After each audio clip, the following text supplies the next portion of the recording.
Hey, what's going on? It's Joey Myers from the Hitting Performance Lab, and in this Anthony Rizzo swing mechanics video, we're going to go over a couple things. First, we're going to start off, just give a little context, a little flavor to Anthony Rizzo, his height, weight, look at a little bit of the stats, and then we're going to go into a couple other topics, hitting topics, looking at the lower half, the front knee action with Anthony Rizzo. We're going to look at his back foot, the behavior of his back foot, and some spinal engine stuff. So let's dig right into this Anthony Rizzo swing mechanics video.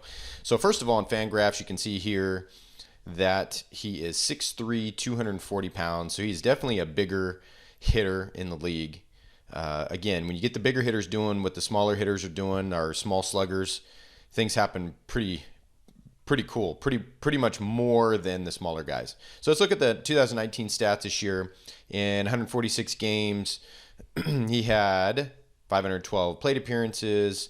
He had 29 doubles, 3 triples, 27 homers. What's interesting to look at, again, in this day and age of strikeouts, is 86 strikeouts to 71 walks, almost a 1-to-1 ratio. Beautiful.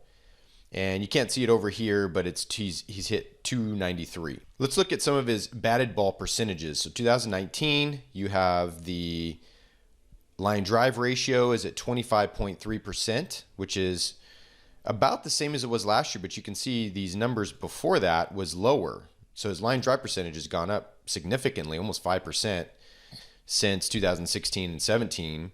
And this is still above average. I think the average is around 20%. You can see his ground ball percentage is at 42.9%, which came up just a little bit from last year, 37.9, about 5 percentage points, actually significant jump there. But he's still below average. He's 44% is the average, so 42.9 is below average. And then his fly ball percentage, which averages about 37%, he's well below average at 31.9 or 32%. The other thing is the home run to fly ball ratio is actually significantly higher than what we generally see, almost at 20%. The league average, I think, is like 9%. So a good 10% more. So if he gets a ball in the air, which he doesn't get it in the air as much as league average, and when he gets it in the air, it goes out. Could be maybe some of the things at Wrigley Field, he's got the wind blowing out or something like that. I don't know.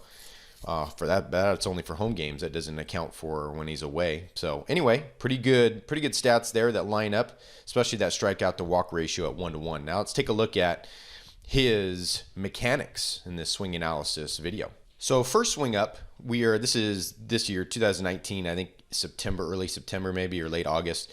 Let's get the context of this pitch. You can see over here on PitchCast, it's 95 miles an hour low and away, or low and in. And we're looking at the front knee shape here. A little tough from this angle, but we'll get another one. Generally, as a rule, you'll see Rizzo, Bellinger, you'll see Seager, Peterson. When the ball's down in the zone with those lefties, you also saw this with Adrian Beltre and Dustin Pedroia and a few others. But you'll see if the ball's down in the zone, he'll keep this knee bent. Now it's a hard angle to tell here, and he's probably slightly straightening it, but you can see he's bent at landing, both knees pretty bent, back knee bent a little bit more, creating that angle, that upward attack angle, slight upward attack angle. And then you'll see that knee as it rotates, that front knee right here. You can't really tell if it gets to straight. It probably does, but you're seeing him bend shortly after. He doesn't keep it blocked out like a lot of coaches will teach. They'll teach maybe get to landing with the bend, and then they'll block it out and keep it straight after that. So that was on a 95, down and in. Here's a close-up of it. Same pitch. Watch the front knee. So he's probably getting it straight pretty much right there. And then you can see you bend shortly after. Let's look at another pitch. So context to this one, let's see it. PitchCast, 84 down, middle down, something off speed. But you're going to see that front knee again. Check it out.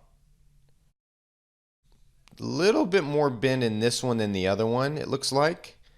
I don't have a close-up of this one, but you can see as he's moving that front knee, as it's getting out of the way during rotation, you can see that knee stays a little bit more bent than the one before. Let's check out the last one where he actually bends pretty significantly. Let's look at the context of this one, PitchCast.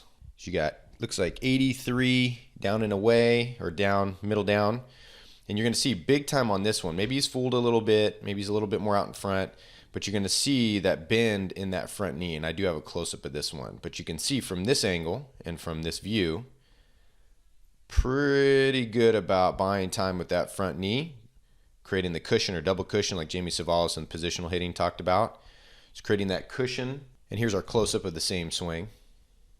Watch the front knee. Never gets to straight. Stays bent the whole time. So here's the bottom line with this.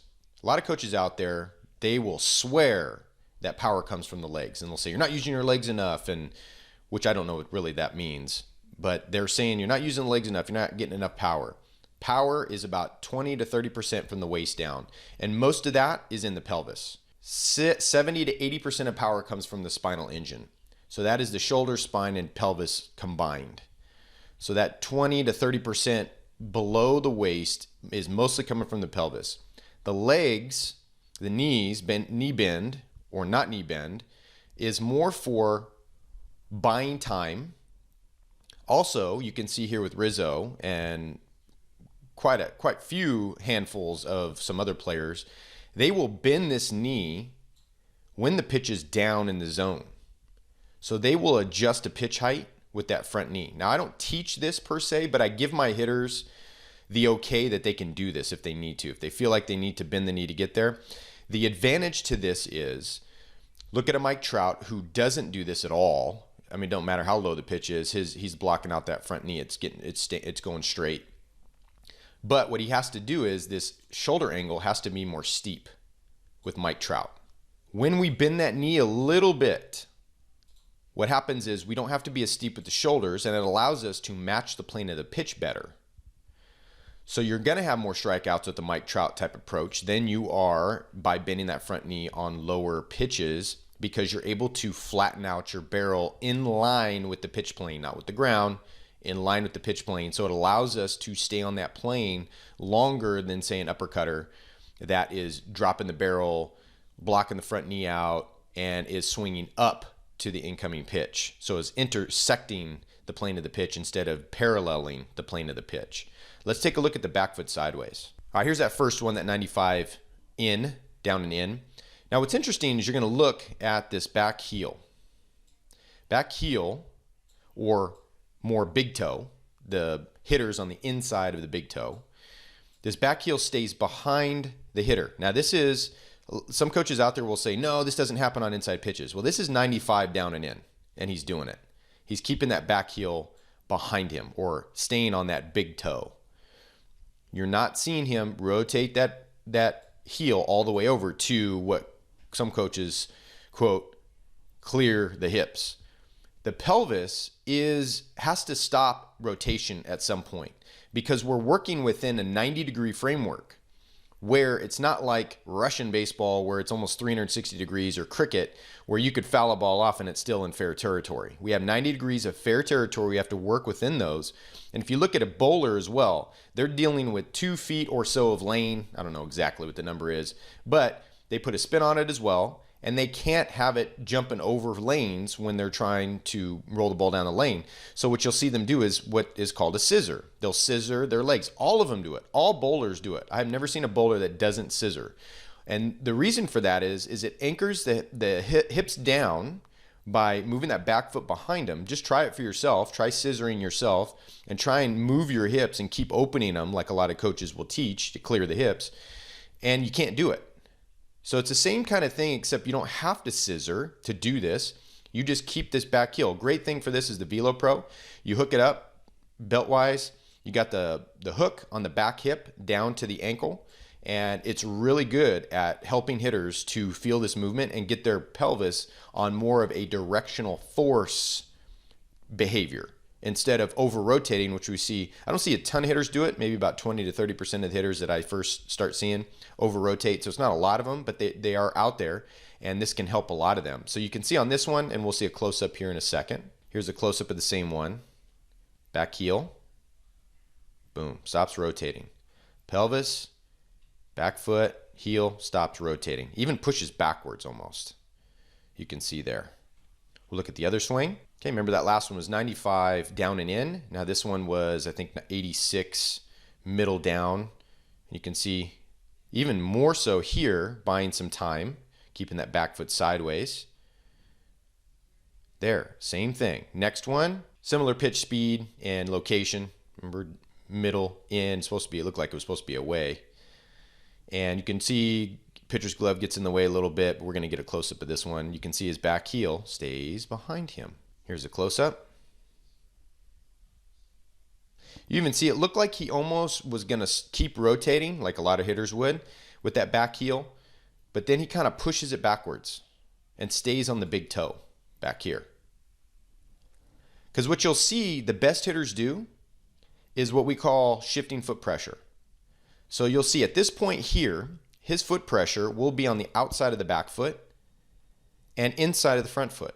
And then as he lands, you can see at landing, you got inside of the front foot, outside of the back foot, it's the opposite, and then it'll flip-flop. As he turns, his foot pressure will go to the inside of the big toe of the back foot, and he will go to the outside of the front foot. It's called shifting foot pressure. This happens in all elite swings.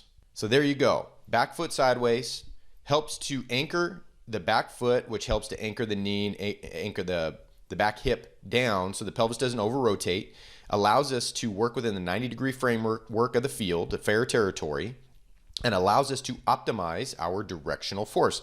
These two things, both the back foot sideways and the knee bend, help hitters to stay line to line, or what we call helping our horizontals across the field, be able to control our horizontals and to control our verticals or our launch angles. That front knee can help us to stay on the plane of the pitch with the barrel. Let's take a look at a couple catapult loading system principles. What's interesting about Rizzo, this is the first one, the 95 low and in, is that he starts with somewhat of an open stance. You can see here. He's even pretty open with this front shoulder. Now keep in mind that the camera angle here at all ballparks is center field, slightly off center towards left field. So lefties, if you're looking for them to show their numbers, they're not going to be showing them quite as much appearing wise than a righty would, obviously, because the camera is a little biased towards righties. So if we even get one number on a lefty, that's pretty good and pretty comparable to some of the righties that we see. So what I want you to pay attention to, and this is something that a couple of my hitters this last weekend, a couple of my high school guys that have been with me for a while, are starting to do what I call a false stride. So they will do two of them as a timing mechanism. So two kind of false timing mechanisms basically has to do with the stride. So one of my hitters will kind of go into a leg kick, and then he'll put his foot down and then almost go into like a Paul Goldschmidt hip slide, where it's Paul Goldschmidt doesn't really stride much. He might pick his foot up and put it down, but he uses, Votto did this a while back, where they kind of slide from the back foot to the front foot, and there's really no picking up the foot of very little. And so this particular hitter, one of my hitters, was using a kind of a false timing stride. So he was going leg kick, and then he was putting the foot down early, and then he was kind of sliding. And that tends to happen with a lot of these coaches out there in high school around here locally that will try and get rid of leg kicks or whatever. For whatever reason, they have some bias towards whatever, or just they don't like a leg kick for whatever reason. They got a bad taste in their mouth. I really don't care what my hitters use, what kind of stride type, because stride is not power. I've done swing experiments in the past where I tested 100 swings with a wide nose stride, like a Pujols style in the old days, versus 100 swings with a lengthy stride. And all it came out at the end with ball exit or bat speed, which bat speed and ball exit speed are second cousins, was a 0.5 mile per hour faster bat speed with a stride. So if you convert that into, it's not a clean conversion, but if you say if that's a ball exit speed, so 0.5 mile per hour, for every 1 mile per hour ball exit speed, you get 4 feet of distance. So we'll say it's 2 feet. You get 2 feet of distance with the stride. It's not really a big deal. Okay, spinal engine stuff's a big deal. You're talking about 4 to 6 mile an hour increases on average of ball exit speed when you're talking about showing numbers or finger pressure, downhill shoulder angles, or anything like that. So in this grand scheme of things, a stride is not power, a stride is timing. Okay, everything has its place, and a stride is timing. So a false timing, like my hitter was doing, what we did was we just cut it out. So if we look at Anthony Rizzo and his swing mechanics, is you're going to see he just basically sets it down, and then he goes right into his turn. So he's using that stride timing, one stride timing mechanism, not two. He's using one in order to turn. Here's the other cool thing that one of my hitters, we talked about this with him, was watch the hips. His foot, Anthony Rizzo, again, we'll see a blow up of this, but watch his front foot isn't down yet, and then watch his pelvis. Watch his front hip kind of moving out of the way already. The other cool thing, a lot of coaches out there were like, yeah, of course, that's what happens. But this is before he's touching down. He hits the ground, he toe touches here, and then he waits there. So you can see the pelvis from this point to this point is quite a bit opened, and he hasn't even touched the ground yet, or lightly touching the ground, not weighting it. But here's the thing. Here's what coaches miss, is they like this lower half, this hip movement, and they teach explode and explode the hips and all this different stuff, which I don't really understand. But what's happening is watch his shoulders. What coaches don't look at, they forget or they don't see or they're blind to, watch his shoulders. Now he doesn't show his numbers that much, but he's kind of stepping in the bucket. He's stepping with an open foot. You can see he's off the ball of his foot, of his back foot. So he's stepping in the bucket, kind of like you see Cody Bellinger do. And he's clearing his hips. 2013, I have never talked about loading and exploding hips. We never teach this. It is a non-teach with my hitters. I allow their hips do what they're going to do unless they're closing themselves off and they aren't allowing their lower half, like they're closing their lower half off too much, like they're inward turning their pelvis towards the catcher. If they're doing something like that, then we'll get them out of that. But we're not loading and exploding the hips at all since 2013. The key is that Anthony Rizzo is blocking his shoulders from peeling open. Because if you teach this to young hitters and you say, okay, I want you to land open and really torque those hips and get those hips to go, don't worry about the shoulders or anything like that. They'll take care of themselves, and then just let it go, let it rip. But what's going to happen with the young hitters, and this is what I find, is that they're going to peel that front shoulder open. They're going to peel it open because their body's trying to figure out how to take slack out of the system. And they do not do this correctly, so you're going to see that front shoulder fly open. So what we do is we show numbers. We build pressure up between the head and the shoulders. So we turn the head to keep tracking. We anchor the head in a position to track, and then we let that front shoulder move underneath the chin as far as it can go before it starts to pull the head off the ball. So we create this wringing the towel out pressure between the head and the shoulders. So as long as we got this wound up here, it doesn't matter how much of their numbers they show, just as long as we got the pressure up here, we allow landing, we allow the pelvis to do what it wants to do once it approaches the ground or touches the ground, and then from there we've taken the slack out of the system. Let's take a look at this from a close-up view. Okay, same pitch, 95, down and in. Okay, you can see front foot isn't hitting the ground. Watch the pelvis move. Watch the hip move and open, open, open, open, open. Hasn't touched the ground. Now his toe is lightly touching the ground. You can see how far his pelvis has actually moved. And then now he's waiting there. He's waiting there. You can see how far the pelvis has moved out, but he has kept his shoulder. He has blocked his shoulder from opening with the pelvis. This isn't, again, what youth hitters do because they're not taught to create pressure at the top of the spine. They're just taught to really break this lower back apart by loading and exploding the hips. Let's look at another swing. Okay, this was the 86 middle down. Same thing. You're going to see hasn't touched the ground yet. There, that's toe right there. You can see the pelvis is moving open at these frames here. Hasn't touched the ground yet. He's starting open, but he's keeping his shoulders closed, and he's creating that tension with the head and the shoulders. He's tracking with the head, anchoring the head down, and then he's pulling that shoulder in as much as to where he's not going to pull that head off the ball to create the tension at the top. And then from there, he's going to let the pelvis go. By the time he's weighted the front foot, boom, his pelvis is already out of the way, but his shoulders are closed. This is a preloading of the torso, and all the best elite hitters do it. This is the real high level pattern. Let's look at the last one, and we'll be done with the video. Don't want to beat a dead horse with this, but it's the same thing. So you're going to see a little bit more of a leg kick it looked like here with this one that Anthony Rizzo is doing in these swing mechanics. He looks like he's a little bit more open, maybe because it's a lefty, possibly. But this is, remember, this is the 86 that was middle down.